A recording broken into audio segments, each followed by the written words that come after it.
అరుణాచల క్షేత్రానికి వెళ్ళినటువంటి వాళ్ళు ఆ దేవాలయంలో పరమేశ్వరుడి పూజ చేసేటప్పుడు ఏ నామాలతో పూజ చెయ్యాలన్నది కూడా పరమశివుడు నిర్ణయం చేశాడు.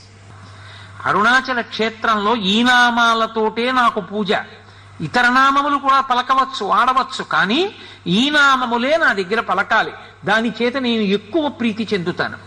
అలాగే అరుణాచల క్షేత్రానికి వచ్చిన వాళ్ళు అరుణాచలంలో కూర్చుని చక్కగా సామూహికంగా భక్తులందరూ కూర్చుని ఒకరు చెప్తుంటే మిగిలిన వాళ్ళు చెప్తూ ఉండాలి ఆ నామాలు.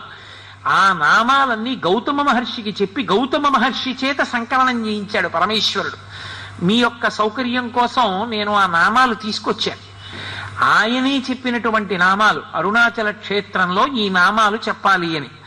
శోణాద్రీశుడు, అరుణాద్రీశుడు, దేవాధీశుడు, జనప్రియుడు, ప్రపన్న రక్షకుడు, ధీరుడు,